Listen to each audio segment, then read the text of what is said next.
నమస్తే. Welcome to our channel. నేను మీ ప్రియాంకరావు. శ్రీలక్ష్మి గారు సీనియర్ ఐఏఎస్ అధికారి. ఈవిడ 1988 బ్యాచ్ అండ్ 28 ఏళ్లకే అప్పట్లో ఈవిడ ఐఏఎస్ అయ్యారు. మరి ఇంత చరిత్ర ఉంది అండ్ ఈవిడ ట్రాక్ రికార్డు కూడా చంద్రబాబు నాయుడు గారి హయాంలో చాలా నెంబర్ 1 ప్లేస్లో ఉన్నారు. అలాంటి ఆవిడ కొన్ని కేసెస్లో ఇరుక్కున్నారు. ఓఎంసీ, ఆ తర్వాత దాల్మియా సిమెంట్స్కి సంబంధించి. ఈ రెండు కూడాను వైఎస్ రాజశేఖర రెడ్డి గారు, నెక్స్ట్ జగన్మోహన్ రెడ్డి గారు, తండ్రి కొడుకులకి సంబంధించి వారి హయాంలో జరిగినవి. సరే, ఇది పక్కన పెడతాం. ఈ టైంలో ఆవిడ కేసులు ఎదుర్కొన్నారు, జైలుకి వెళ్ళారు, మళ్ళీ వచ్చారు, తర్వాత కోర్టులో కేసులు నడుస్తూ ఉన్నాయి, ఇప్పటికి విచారణకి వెళ్తున్నారు. అయినా కానీ ఈరోజు చంద్రబాబు నాయుడు గారు రిటైర్ అవ్వడానికి 4 రోజుల ముందు ఒక పోస్టింగ్ ఇచ్చి చాలా గౌరవంగా ఆవిడని రిటైర్ అయ్యేలాగా అన్ని ఏర్పాట్లు చేశారు. ఈరోజు ఆవిడ కళ్ళంటి నీళ్ళు పెట్టుకున్నారు. ఎందుకంటే ఏ గవర్నమెంట్ ఎంప్లాయీ అయినా సరే ఇదే కోరుకుంటారు, గర్వంగా చక్కగా రిటైర్ అవ్వాలి అని. కానీ సునీల్ కుమార్ గారు దీన్ని బేస్ చేసుకొని ఆవిడకే పర్మిషన్ ఇచ్చినప్పుడు నాకెందుకు నేను సస్పెండ్లో ఉండగా నన్ను రిటైర్ చేస్తున్నారు, నాకెందుకు ఏదైతే రిటైర్మెంట్ బెనిఫిట్స్ ఉంటాయో అవి ఇవ్వరు అని చెప్పేసి ఆయన అడగడము జరిగింది.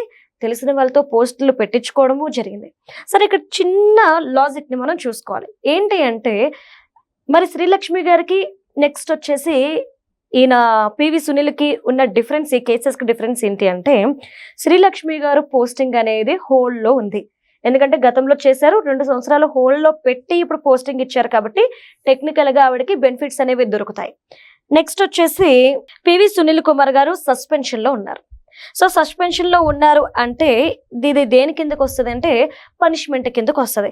నెక్స్ట్ ఆయన ఫైర్ సర్వీసెస్లో డీజీగా వ్యవహరిస్తున్నారు. అంటే ఈయనకి ఎలాంటి పోస్టింగ్ ఇవ్వాల్సిన అవసరం లేకుండా అదే పోస్ట్లో ఈయన రిటైర్ అయ్యే ఛాన్సెస్ ఉన్నాయి. అలానే రిటైర్ అవుతున్నారు కూడా. సో శ్రీలక్ష్మి గారు లూపింగ్లో ఉన్నారు కాబట్టి ఆవిడకి రిటైర్మెంట్ బెనిఫిట్స్ అనేవి దక్కుతున్నాయి. కానీ పివి సునీల్ గారు పనిష్మెంట్లో ఉన్నారు. పనిష్మెంట్లో ఉన్న వాళ్ళకి ఇలాంటివి దొరకడం కష్టం. ఇప్పుడు ఇది వీళ్ళిద్దరికి సంబంధించిన ఒక క్లియర్నెస్. అంటే ఎవరి కేసులో ఎవరి పాత్ర ఏంటి అనేది మనం చెప్పాం. మరి సునీల్ కుమార్ గారు ఈ విధంగా పోస్ట్ పెట్టడం అంటే ఒక ఐఏఎస్ అంటే ఆయన ఒక ఐపీఎస్గా పనిచేసిన వ్యక్తికి అన్నిటి మీద అవగాహన ఉంటుంది. అలాంటి వ్యక్తి కూడా ఈ విధంగా మాట్లాడడం అనేది ఎంతవరకు సరైంది అనేది తెలుసుకునే ప్రయత్నం చేద్దాం. మనతో పాటు టీడీపీ సీనియర్ నాయకులు కంచర్ల విజయభాస్కర్ గారు ఉన్నారు, ఆయనతో మాట్లాడదాం. నమస్కారం సార్. నమస్కారం సార్. ఈరోజు శ్రీలక్ష్మి గారు చాలా గర్వంగా గౌరవంగా ఆవిడ తన పదవీ విరమణ చేపట్టారు. ఇటు ఆవిడ అంత సంతోషంగా ఉన్నారు చివరి రోజుల్లో కూడా. ఇప్పుడు పివి సునీల్ గారు కూడా ఏడుపు మొహం పెట్టారు. అంటే ఆవిడకి బెనిఫిట్స్ ఇచ్చారు, ఆవిడకి సాధారణంగా బయటకు పంపిస్తున్నారు, నన్ను మాత్రం ఎందుకు ఇలా పనిష్మెంట్లోంచి పంపిస్తున్నారు అని చెప్పేసి ఆయన అడుగుతున్నారు. మీరేమంటారు? శ్రీలక్ష్మి గారు ఆవిడ సుదీర్ఘకాలం సెంట్రల్ సర్వీసెస్ అధికారిగా, సివిల్ సర్వీసెస్ అధికారిగా, వివిధ జిల్లాల్లో సబ్ కలెక్టర్గా, జాయింట్ కలెక్టర్గా, కలెక్టర్గా చాలా మన్ననలు అందుకున్న ఉత్తమ అధికారిని. పైగా ఆవిడ సివిల్ సర్వీసెస్లో టాపర్గా కూడా వచ్చారు. చాలా చిన్న వయసులోనే ఆమె ఐఏఎస్ పూర్తి చేశారు. ఐఏఎస్కి ఎంపిక కాబడ్డారు. మంచి ఫ్యామిలీ బ్యాక్గ్రౌండ్తో చాలా చురుకైన ఆఫీసర్గా ఆమె మన్ననలు అందుకున్న సందర్భం ఒకటి నాకు ఈ సందర్భంగా గుర్తొస్తుంది. నెల్లూరు జిల్లాకు చెందినటువంటి నేదురుమల్లి జనార్దన్ రెడ్డి గారు రాష్ట్ర ముఖ్యమంత్రిగా ఉన్నప్పుడు మాకు 2 లక్ష్ములు ఉన్నారు. ఒకరు శ్రీలక్ష్మి, మరొకరు ఉదయలక్ష్మి. 2 లక్ష్ములు ఉండగా మా రాష్ట్రానికి ఇక లక్ష్మీదేవితో పని ఉందన్నట్టుగా ఆయన ఒక బహిరంగ సభలో వ్యాఖ్యానించారు. అంటే శ్రీలక్ష్మి గారికి ఆ రోజు వరకు ఎలాంటి మచ్చలేదు. అయితే రాజశేఖర రెడ్డి గారు ముఖ్యమంత్రి అయ్యాక అప్పటికి ఆమె సబ్ కలెక్టరు, జాయింట్ కలెక్టరు, కలెక్టర్గా సుదీర్ఘకాలం పనిచేసిన తర్వాత రాజశేఖర రెడ్డి గారు ఆమె సెక్రటరీ అయిన తర్వాత ఆయన ముఖ్యమంత్రిగా 2004 ముఖ్యమంత్రి అయిన తర్వాత 2009 సెప్టెంబర్ దాకా రాజశేఖర రెడ్డి గారు ముఖ్యమంత్రిగా ఉన్నారు. ఆ సందర్భంలో ఈవిడ రాజశేఖర రెడ్డి గారు తన పుత్రుడి కమర్షియల్ వాంఛలు తీర్చడానికి ఇక్కడ సెక్రటేరియట్లో కనిపిస్తే తన మీద అబండాలు పడతాయని, అందులో కాంగ్రెస్లో అసమ్మతి గ్రూపులు తనకు వ్యతిరేకంగా చాలా చురుగ్గా పనిచేస్తున్నాయని, హస్తినాపురం పోయి వారు ఢిల్లీ పెద్దలను ప్రసన్నం చేసుకొని తన పదవికి ఎక్కడ ముప్పు తెస్తారనే భయంతో తన పుత్రరత్నాన్ని అసలు ఆంధ్రప్రదేశ్లో కనపడనీయకుండా, నీ వాంఛలు ఏమన్నా ఉంటే నాకు చెప్తే ఫోన్లో నేను నీ కోరికలన్నీ తీరుస్తుంటానని చెప్పి కుమారుడికి చెప్పడం, ఆయన బెంగళూరులో ప్యాలెస్లో తిష్ట వేసి అక్కడి నుంచి తండ్రికి తనకు కావలసిన వ్యాపారాలు, తనకు కావలసిన వ్యాపార భాగస్వాములు, తనకు కావలసిన క్విడ్ ప్రోకో కంపెనీలు, షెల్ కంపెనీలు, క్విడ్ ప్రోకో అరేంజ్మెంట్స్, అదేవిధంగా దోపిడీలకు సంబంధించిన వ్యవహారాలు, మొత్తం అవినీతి అక్రమాలకు సంబంధించినన్ని తండ్రి గారికి ఫోన్లో చెప్పడం, ఆ విధంగా తండ్రి గారు ఆయన పనులు చక్కబెట్టడం, ఇవన్నీ జరుగుతున్న నేపథ్యం. ఆ నేపథ్యంలో ఆ టైంలో సెక్రటేరియట్లో సెక్రటరీగా వచ్చినటువంటి ఈ శ్రీలక్ష్మి గారు ఉమ్మడి రాష్ట్ర సెక్రటేరియట్లో ఆవిడ పరిశ్రమల శాఖ కార్యదర్శిగా కీలక బాధ్యతలు నిర్వర్తిస్తున్న సమయంలో ఓబులాపురం మైనింగ్, అంటే అనంతపురం జిల్లాలో ఉన్నటువంటి కర్ణాటక బార్డర్లో అనంతపురం జిల్లాకు చెందినటువంటి ఓబులాపురం మైనింగ్ కార్పొరేషను గాలి జనార్దన్ రెడ్డి అనే ఒక మైనింగ్ వ్యాపారి, ఆయన అనేకసార్లు జైలుకి వెళ్ళి వచ్చాడు. మరి అక్కడ జగన్మోహన్ రెడ్డి ఆయనతో ఉన్నటువంటి క్విడ్ ప్రోకో ప్రకారం వారికి సంబంధించినటువంటి గనులకు సంబంధించి, ఆ మైనింగ్కు సంబంధించినటువంటి పోతే ప్రభుత్వం నిర్దేశించిన ఎక్స్టెంట్ ఆఫ్ ల్యాండ్ కాకుండా అదనంగా ప్రభుత్వ భూములను కబ్జా చేయడం, అదేవిధంగా అంతకంటే ముందుగా దరఖాస్తు పెట్టుకున్న వారిని కాదని ఈ గాలి జనార్దన్ రెడ్డి గారికి జగన్మోహన్ రెడ్డి సహకరించడం, ఇవన్నీ తన తండ్రి ద్వారా ఆనాడు అది పెద్ద కుంభకోణంగా ఆ తర్వాత కాలంలో ఆ సిబిఐ దర్యాప్తుకు రావడం, అందులో మైనింగ్ శాఖ ఎండి రాజగోపాల్, అదేవిధంగా మైనింగ్ శాఖకి సంబంధించి ఆనాటి కార్యదర్శి శ్రీలక్ష్మి గారు, వాళ్ళిద్దరు సంతకాలు లేకపోతే ఇదంతా జరగదని చెప్పేసి శ్రీలక్ష్మి గారి మీద ఒక అభియోగం దాఖలైంది. అందులో భాగంగా శ్రీలక్ష్మి గారిని విచారించడం, ఆమెని సిబిఐ విచారించడం, ఆ తర్వాత ఆవిడ్ని 2011లో సిబిఐ అరెస్ట్ చేయడం, కొంతకాలం కొన్ని మాసాల పాటు ఆమె జైల్లో ఉండాల్సిన దుస్థితి ఏర్పడింది ఆవిడకి. ఆవిడ మాటల్లో చెప్పాలంటే ఇదంతా ప్రభుత్వ పాలసీ ప్రకారం నేను చేశానని చెప్పి ఆవిడ చెప్పుకోవడం జరిగింది. ఒక అధికారినిగా ప్రభుత్వ పాలసీని అమలు చేయడం నా విద్యుక్త ధర్మం అని భావించి సంతకం పెట్టాను, కానీ ఇందులో ఎలాంటి క్విడ్ ప్రోకోలు లేవు అని శ్రీలక్ష్మి గారు చెప్పిన ఉదంతాలు ఉన్నాయి. అయితే శ్రీలక్ష్మి గారు ఆ తర్వాత తను అలాంటి దాన్ని కాదని చెప్పేసి ఇప్పుడు మనం చర్చించిన విధంగా ఉన్నత న్యాయస్థానాలను అభ్యర్థించింది తన మీద మచ్చ తొలగించుకోవాలని.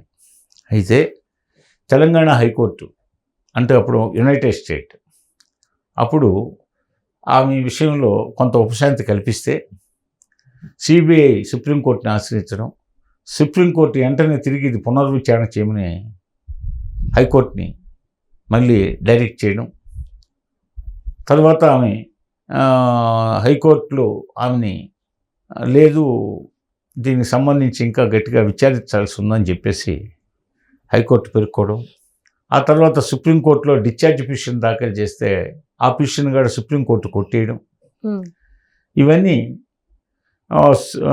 శ్రీలక్ష్మి గారి ఓబులాపురం మైనింగ్ కేసుకు సంబంధించిన కేసులకు సంబంధించిన పూర్వాపరాలు. అయితే ఆవిడని మళ్ళీ జగన్మోహన్ రెడ్డి అధికారంలోకి వచ్చిన తర్వాత మళ్ళీ తిరిగి ఆమెకి రీపోస్టింగ్ ఇవ్వడం జరిగింది. ఈసారి ఆయన 2020 డిసెంబర్లో 2019లో జగన్మోహన్ రెడ్డి గారు ముఖ్యమంత్రి అయిన తర్వాత 2020 డిసెంబర్లో ఆవిడకి రీపోస్టింగ్ ఆర్డర్స్, అంటే అర్బన్ అంటే పట్టణ మున్సిపల్ అండ్ ప్లానింగ్ వ్యవహారాలకి ఆమెను ప్రిన్సిపల్ సెక్రటరీగా జగన్మోహన్ రెడ్డి మరలా కీలక పదవుల్లో నియమించడం జరిగింది. ఆ తర్వాత ఈవిడ కొంతకాలం ఆ పదవిలో ఉన్న తర్వాత ప్రభుత్వం మారడంతో తర్వాత ఆమె మీద వచ్చిన అభియోగాల దృష్ట్యా మరొక దాల్మియా సిమెంట్ కేసు కూడా ఉంది కాబట్టి ఆ దాల్మియా సిమెంట్ కేసులో కూడా ఆవిడ పరిశ్రమల శాఖ కార్యదర్శిగా ఉన్నప్పుడు ఆమె తన సంతకం ద్వారా లబ్ధి చేకూర్చింది దాల్మియా సిమెంట్ యాజమాన్యానికి, జగన్మోహన్ రెడ్డికి అనే అభియోగాలు ఎదుర్కొన్న నేపథ్యంలో తిరిగి జగన్మోహన్ రెడ్డి ప్రభుత్వం పతనమైన తర్వాత నూతనంగా వచ్చిన కూటమి ప్రభుత్వం ఆమెని 2 సంవత్సరాల పాటు విధులకు దూరంగా ఉంచడం జరిగింది. అయితే ఇవన్నీ ఆమె నిందితురాలే కానీ పూర్తిగా ఆమెని దోషిగా ఇంకా ఏ న్యాయస్థానం పూర్తిగా పరిగణలోకి తీసుకోలేదు కాబట్టి, తీర్పులు ఇవ్వలేదు కాబట్టి, పైగా ఆవిడని మానవతా దృష్ట్యా పోతే ఒక మహిళగా ఒకనాడు సబ్ కలెక్టర్గా, జాయింట్ కలెక్టర్గా, కలెక్టర్గా గొప్ప మన్ననలు అందుకున్న శ్రీలక్ష్మి ఈరోజు చివరి రోజుల్లో రిటైర్మెంట్కి 5 రోజుల ముందు ప్రభుత్వం మానవత్వం ప్రదర్శించి, ముఖ్యంగా చంద్రబాబు నాయుడు గారు ఆమెని ఒక మహిళగా కీర్తి ప్రతిష్టలు అందుకుని బాల్యంలోనే చిన్న వయసులో టాపర్గా నిలిచి ఆంధ్రప్రదేశ్ గౌరవం కల్పించిన శ్రీలక్ష్మి గారిని ఆయన మానవత్వంతో కనీసం చివరి రోజుల్లో ఆమెని సంతోషపరచాలా, ఆమెకి రిటైర్మెంట్ బెనిఫిట్స్ అందజేయాలా అనే ఉద్దేశంతో 5 రోజుల్లో రిటైర్మెంట్ ఉందనగా ఆవిడకి తిరిగి జనరల్ అడ్మినిస్ట్రేషన్ డిపార్ట్మెంట్లో ప్రిన్సిపల్ సెక్రటరీ హోదాలో ఉన్న శ్రీలక్ష్మికి స్పెషల్ చీఫ్ సెక్రటరీ హోదా కల్పిస్తూ జనరల్ అడ్మినిస్ట్రేషన్ డిపార్ట్మెంట్లో ఒక ప్రమోషను, తిరిగి సర్వీస్లో తీసుకోవడం, ఒక ప్రమోషన్ ఇవ్వడం, రిటైర్మెంట్ బెనిఫిట్స్ అందేలాగా ఈ కూటమి ప్రభుత్వం ఆమె పట్ల నడుచుకున్న తీరుకి యావత్ ప్రపంచం ప్రశంసిస్తుంది. మరి పివి సునీల్ కుమార్ కూడా అడుగుతున్నారు, ఆవిడకి ఇచ్చినప్పుడు నాకు ఎందుకు ఇవ్వరు అని. పివి సునీల్ కుమార్ గారి కథ వేరు, ఈ కథ వేరు. పోలీసు వారు 3rd డిగ్రీ ఉపయోగించకూడదు. అది పోలీసు వారు వారి ట్రైనింగ్లోనే పోలీసు వారి డ్యూటీ ఏంటంటే నేర పరిశోధన, నేరస్తులను పట్టుకోవడం. నేరస్తులను పట్టుకొని ఏం చేయాలి, న్యాయమూర్తి ముందు హాజరుపరచడం, ఆ న్యాయమూర్తి తీసుకునే నిర్ణయాన్ని కట్టుబడడం. అంతేగాని డైరెక్ట్గా పోయి ఈ సిఐడి చీఫ్గా ఉన్నటువంటి ఉన్నతోద్యోగిగా ఉన్నటువంటి పివి సునీల్ కుమార్ గారికి అసలు ఎవరో తెలిసి తెలియని చిన్న చదువులు చదువుకున్న ఏదో ఒక కానిస్టేబుల్లో హోంగార్డులో చేసినట్టుగా వారైనా చేయకూడదు.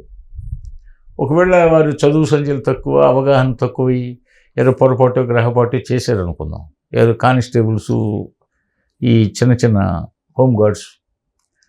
అలా కాకుండా ఇతను డీజీ క్యాడర్ అధికారి, సిఐడి చీఫ్, ఒక వింగికి పోలీస్ శాఖలో చీఫ్, అత్యున్నత స్థాయి అధికారి.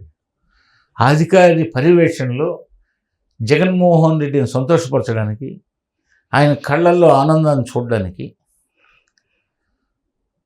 జగన్మోహన్ రెడ్డి ముఖ కవళికల్లో మతాబులు వెలిగించడానికి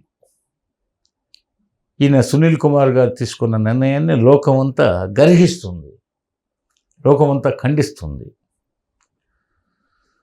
మొత్తం యావత్ పోలీస్ శాఖకి మచ్చ తెచ్చాడని, అప్రతిష్ట చేశాడు శాఖ అని చెప్పేసి ఆ శాఖలోనే మెజార్టీ ఉద్యోగస్తులు సునీల్ కుమార్ గారి చర్యని, ఆయన నడవడికను ఖండిస్తున్న సందర్భం.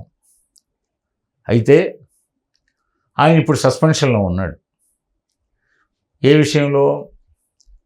రఘురామకృష్ణరాజు గారి మీద 3rd డిగ్రీ ఉపయోగించి కిరాతకంగా, హింసాత్మకంగా చీకటి గదిలో ఒక బంధించి నరక యాత్రను చూపించి కారు చీకట్లో ఒక డెన్లో కారు చీకట్లో పెట్టి సీసీ కెమెరాలు ఆఫ్ చేసి అతన్ని హింసించిన తీరు సభ్య సమాజం, యావత్ పోలీస్ శాఖ మొత్తం తలదించుకునే విధంగా ఆయన ప్రవర్తన ఉంది. కాబట్టి కూటమి ప్రభుత్వం అధికారంలోకి వచ్చిన తర్వాత పోతే తప్పుడు స్టేట్మెంట్ ఇచ్చిన, వైద్య పరీక్షల్లో తప్పుడు స్టేట్మెంట్ ఇచ్చిన Guntur general hospital superintendent Prabhavat గారిని సస్పెండ్ చేయడం, అదేవిధంగా ఈ పివి సునీల్ కుమార్ గారిని రూల్స్, రెగ్యులేషన్స్, సర్వీస్ నిబంధనలను ఉల్లంఘించి ఏ పోలీస్ శాఖ గౌరవాన్ని కాపాడాల్సిన ఉన్నతాధికారి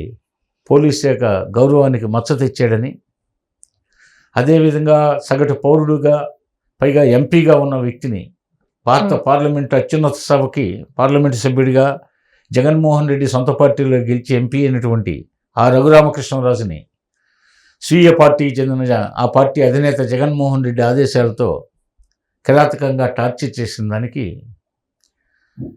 ఈ పివి సునీల్ కుమార్ గారిని కూడా సస్పెండ్ చేయడం జరిగింది. అయితే సునీల్ కుమార్ గారు రిటైర్మెంట్ బెనిఫిట్స్ అనేది సహజంగా సస్పెండ్ అయిన అధికారికి సగం జీతం వస్తుంది. సస్పెన్షన్ ఎత్తేసిన తర్వాత వారికి రావాల్సినవి అన్నీ వస్తాయి. సస్పెన్షన్ కాలంలో హాఫ్ శాలరీ వస్తుంది వారికి. అదేవిధంగా డిస్మిస్ అయితే ఆ నిబంధనలు వేరు, సస్పెన్షన్ నిబంధనలు వేరు. మరి ఈరోజు సస్పెన్షన్ పీరియడ్లోనే ఆయన బాధాతత్వ హృదయంతో రిటైర్ కావాల్సిన దుస్థితి. తన గొయ్యి తానే తీసుకున్నాడు. ఏ జగన్మోహన్ రెడ్డి కళ్ళల్లో ఆనందం చూడడానికి, జగన్మోహన్ రెడ్డి గారి మెప్పు పొందడానికి, పైగా తన సర్వీసు కాలంలో తను ఇప్పుడు డీజీ హోదాలో ఉన్నాడు. ఇది రాష్ట్ర ప్రభుత్వానికి సంబంధించిన అగ్నిమాపక శాఖ ఫైర్ డిపార్ట్మెంట్లో డీజీగా ఉన్నాడు. సిఐడి చీఫ్ నుంచి ఈ డిపార్ట్మెంట్కి కూటమి ప్రభుత్వం మార్చింది. అయితే ఒక అత్యున్నత అధికారిగా ఉంటూ సర్వీస్ నిబంధనలను ఉల్లంఘించి ఆయన కెమెరాల ముందు, మీడియా ముందు నిలబడి పూర్తిగా వాక్ స్వాతంత్రాన్ని, సభా స్వాతంత్రాన్ని, రాజ్యాంగం ప్రసాదించినటువంటి ఆ హక్కుల్ని ఉల్లంఘిస్తూ తను ప్రభుత్వ ఉద్యోగి అన్న విషయాన్ని విస్మరించి ప్రభుత్వ ఉద్యోగికి ఉండాల్సిన విధేయతని, ధర్మాన్ని అన్నిటికీ తిలోదకాలు ఇచ్చి తను ఒక సగటు పౌరుడిలాగా విచ్చలవిడిగా మాట్లాడుతూ పోతే రాజకీయంగా కార్యక్రమాలు సాగిస్తూ పోతే పబ్లిక్ మీటింగ్స్లో పాల్గొంటూ కారు కూతలు కూస్తూ ముఖ్యంగా రఘురామకృష్ణరాజు లాంటి వాళ్ళని ఇంకా కూటమి ప్రభుత్వం మీద ఆయన సవాళ్లు విసురుతూ బెదిరిస్తూ ఇంకా తను ఒక ప్రభుత్వాధినేత ఇప్పుడు సభ్య సమాజం గర్హిస్తున్న తీరు పోతే సునీల్ కుమార్ గారి విషయంలో శ్రీలక్ష్మి గారికి లభించిన ప్రశంసలు, శ్రీలక్ష్మి గారికి లభించిన సౌకర్యాలు, శ్రీలక్ష్మి గారికి లభించిన గౌరవం దక్కకుండా వారు ఈరోజు రిటైర్ అవుతున్నందుకు అందరం బాధపడాల్సిన సందర్భం. ఎందుకంటే ఒక షెడ్యూల్ క్యాస్ట్ కులంలో పుట్టి కష్టపడి చదివి ఇండియన్ పోలీస్ సర్వీస్కి ఎంపికై ఎస్పీగా చేసి ఆ తర్వాత టీఏజీ అయ్యి, ఐజీ అయ్యి, డీజీ క్యాడర్కి వచ్చి డీజీపీ క్యాడర్కి పోవాల్సిన సునీల్ కుమార్ గారు ఒక చిన్న పిల్లవాళ్ళగా పోతే నోటికి వచ్చినట్టు మాట్లాడుతూ, అదేవిధంగా తను జగన్మోహన్ రెడ్డి పాలనలో ఎవరినో సంతోషపెట్టడానికి, ఇది ప్రజాస్వామ్యం, మధ్యయుగాల నాటి రాజును సంతోషపెట్టడానికి భటులు ప్రయత్నం చేయడంలో తప్పు లేదు, వాళ్ళ ఉపాధి దెబ్బతింటుంది. ప్రజాస్వామ్యంలో ప్రజాస్వామికంగా సామాన్య పౌరుడికి అనేక హక్కులు రాజ్యాంగం ప్రసాదించింది. ఇదే డాక్టర్ బాబాసాహెబ్ అంబేద్కర్ గారు రిజర్వేషన్లకు సంబంధించి, ప్రాథమిక హక్కులకు సంబంధించి వారే ఇచ్చారు అనేక అవకాశాలు. మరి ఆ దళిత కులంలో పుట్టిన సునీల్ కుమార్ గారు ఏ దళిత కులంలో అంబేద్కర్ గారు పుట్టి రాజ్యాంగం ద్వారా ప్రసాదించాడు హక్కులు, ఆ హక్కులన్నింటినీ ఉల్లంఘిస్తూ పోతే ప్రభుత్వ అధికారిని విస్మరించి రాజ్యంగా ప్రవర్తించిన తీరుకి ఈరోజు ఈ శిక్ష అనుభవించాల్సిన Right. దుర్గతి పట్టిన దానికి అందరం బాధపడాల్సిన విషయం. రైట్. ఇకనైనా సునీల్ కుమార్ గారు